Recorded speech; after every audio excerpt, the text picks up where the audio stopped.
Hello, my name is Brian. This is Football Manager 22, and we're back in Salisbury. This is the end of year update.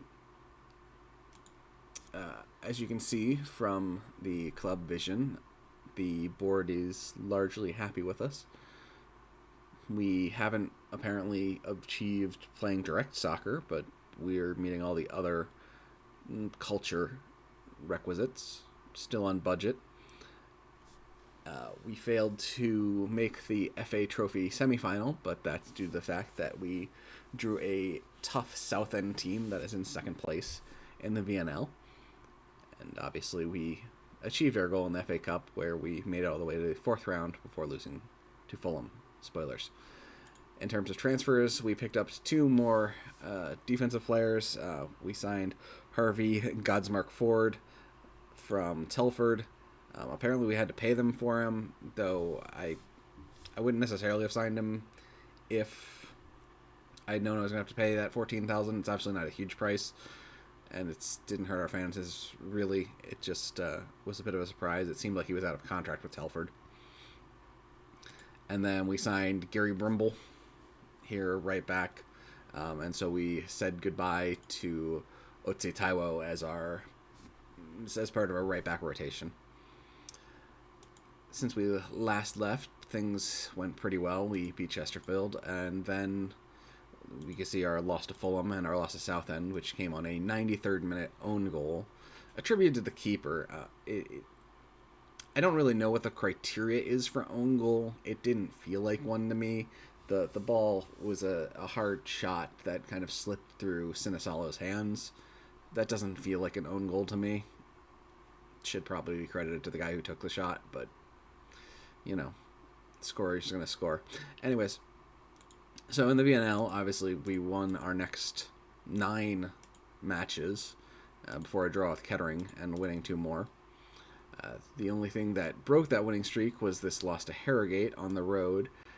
And the real problem is Sinisalo was off with the Finnish national team. So Bergstrom had a lousy game in replacement and cost us a streak. We mostly righted the ship. 4 of 5 after that were wins, only with a draw to a Grimsby team that was coming down from League 2. Until we got to this unfortunate game against Hartlepool. We could have clinched the VNL with a win here, because both Southend and Kidderminster, who are tied behind us, lost, which is what we needed. But it was just a confusingly terrible game from our team. We held the lead off of an Al Hamadi goal in the 35th, but then we gave up goals in the 73rd and 88th as we just somehow could not keep control against Hartlepool of all teams. Again, they're not a bad team, but we're better. But we have 2 games remaining, and Kidderminster and Southend have 3. We lead by 7 points. They can get a maximum of 9 points, which means if we can get 10 points clear with a win today, for example, we would clinch the Vanarama National League. A draw would not clinch us, as it would move us 8 points ahead of them, ignoring their results, because they're also playing today. But a draw would put us into a position where a draw on the last day of the season does win us the game. Does win us the VNL, very far from winning us the game. So we're going to broadcast this game. Hopefully we get the home win to clinch the VNL here. And that'll wrap up the year, and we'll move on to our first year in League 2. If not, we will presumably be back for the game against Ebbsfleet. And hold on and see how that goes. And very, very hopefully, we do not have to deal with anything after that point in terms of the VNL.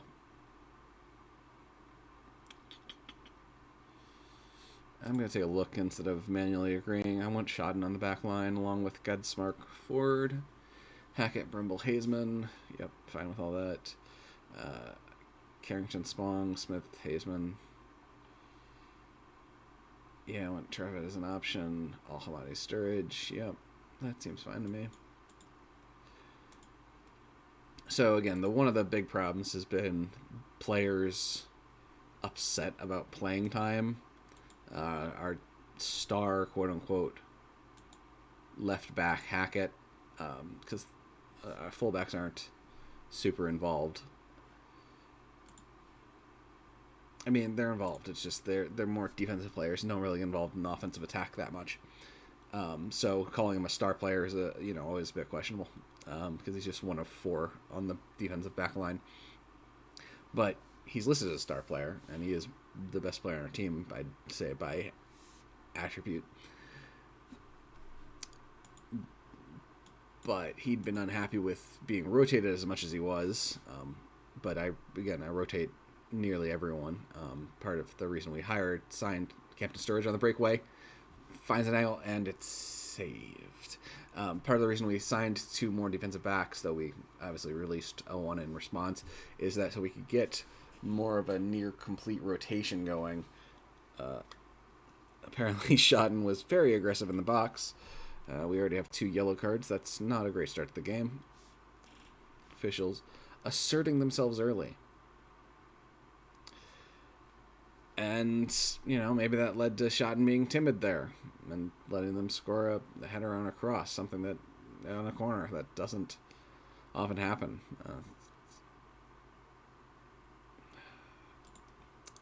All right. Spong, apparently the best choice, but nope, Schotten cannot get revenge. Kicking with the quote-unquote wrong foot, out-breaking kick instead of an in-breaking kick. Obviously, Spong would have been fine as a choice on the other side, but again, we don't have many great corner takers by attribute, so it's more putting the best person there, no matter what footedness they have. Al-Hamadi looking at his options up to Camp Sturridge. That's offsides. There's no way that stands. Yep. As we panned down to the bottom right, we could see the assistant referee. Yep, that one was an easy call. Even I could see that. Spong on the cross. Captain Sturridge does not get the header, but we recover. Lump it forward to Carrington in the corner. He'll cross. Spong can't get on the end of it, but Hackett does. He recrosses. Al-Hamadi, they save. Al-Hamadi chips him past. Come on, that one's got to count. All square in the 22nd. All square in the 22nd. Good stuff.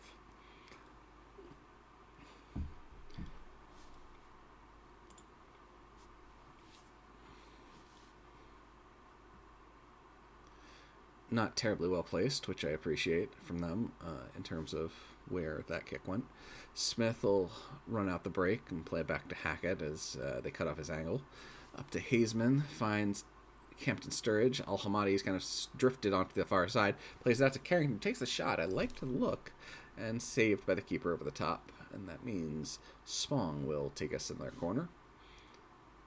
Short, not terribly effective. Hopefully Spong gets back on side. He's not going to. Maybe he did there. Looks, nope.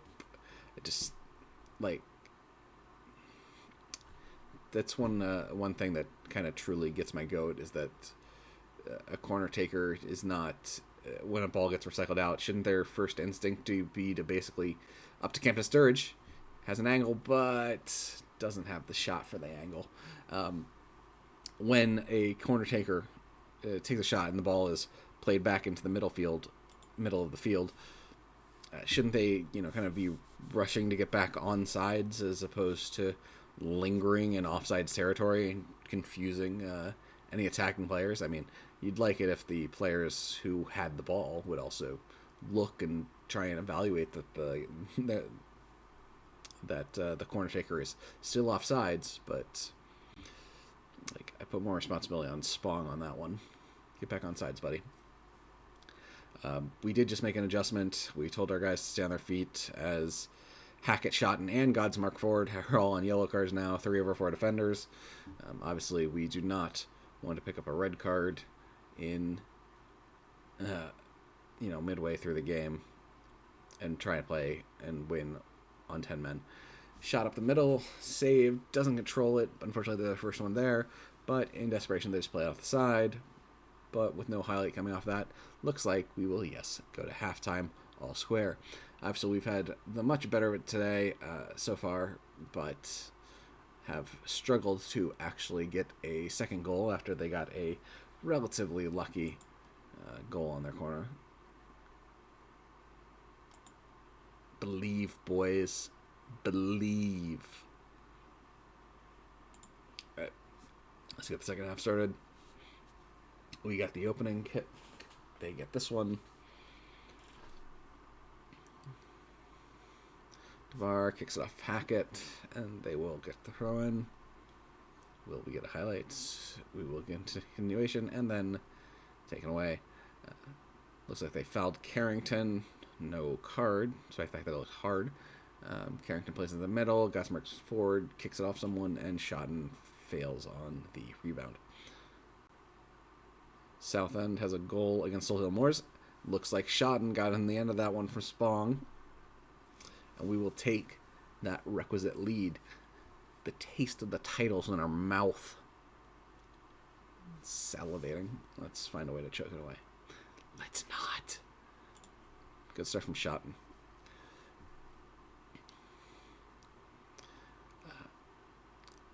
I haven't done the math the other way. With a 7-point lead, theoretically, Southend and Kidderminster need at least a draw. A loss does knock them out of the possibility of winning the VNL. Campton Sturridge plays it wide, intercepted, and Spong can't chase it down before it gets back to the keeper. A draw keeps them in it, but it's rough. They really do need wins, so we're in a pretty good position overall.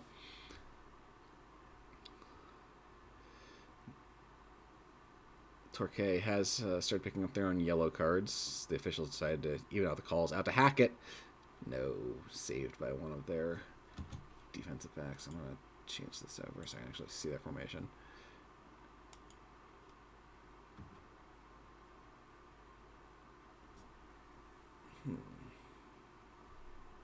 That was our pressing forward who cleared that ball. And he gets all the way back. All right, 68th minute. Time to start thinking about substitutes. We've had like a full week off for once here, so our boys aren't, we haven't had to go, we need to make a substitution in the 45th minute, and we can only play a half. We've been able to keep what's largely our first team out there. Al-Hamadi, with the attempt, plays it to Carrington, off the keeper's hands. Spong gets the rebound, plays in the middle, but it chipped a little. Al-Hamadi still gets on the end of it, into Spong, but played to no one. Play it out. Luckily, we have all the men there to recycle it back, and it goes out of bounds. We'll take this opportunity to make those substitutes. And primarily, we're going to, again, look at maybe swapping out some defensive players who are on cards, and or defensive midfielders who are on cards. So we'll play Smith back to defensive midfield, and we'll bring in Trevitt to play center mid. Spong, Smith. Really, we need, based on fatigue, we'll take off Al-Hamadi. We'll bring in Orsi Didomo. And then we will go after one of our other carded players. Godsmack Ford is having the worst day and deserved his yellow of the group. He's having an okay day. So we will bring in Mir. He's nervous. Let's look at his report real quick. Doesn't feel comfortable in big matches. Okay, let's no, we'll bring in Colombo instead. Because Colombo ain't afraid of big matches. Or at least he wasn't nervous, openly. That's one of the nice things about Colombo is that, and the fact that when you're playing with fullbacks who aren't exactly offensive threats, is that they're often capable of sliding out to play fullback, and your fullbacks are often capable, if they're tall enough, of sliding in to play center back. So there's some nice rotation there. Hackett up to Spong. Looks to create an opportunity. Doesn't really create much space, but crosses it anyways. We don't get on the end of it, but eventually Carrington comes away with it, plays it. That was a confusing set of pop-ups. Offsides, but it seems like they were also issuing a yellow card. I assume that was just on delay. Smith up to Trevitt on the breakaway. Can't play it back into the net. 76th minute. Sinisalo plays it out to Brimble. Take a look. Plays it up to Carrington. Back to Brimble. It's Carrington to Brimble. Very happy with just maintaining possession here. That, on the other hand, less happy as Brimble tries to play an aggressive ball up to Orsi Dodomo, only for it to be intercepted. Luckily, they just kind of punt it away, and Schotten will take control of it. Schotten charges up the pitch with it and plays up to Spong, up to Trevitt, up to Orsi Dodomo. It's got a step, blasts it off the keeper's hands. That'll be another corner for us.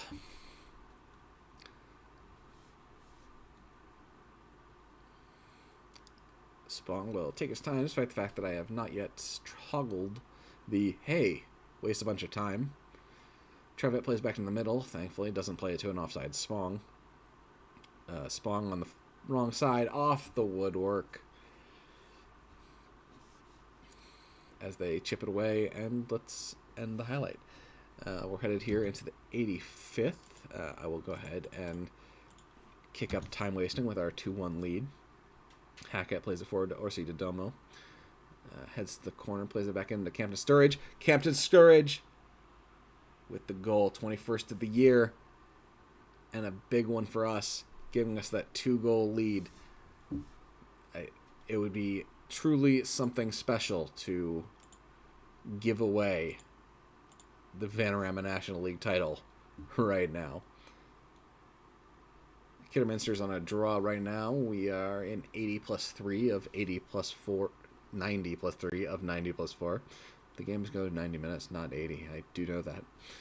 Hackett over the top, but it's not going to matter, as on our home pitch here in Eastleigh, we get to celebrate a Vanarama National League title.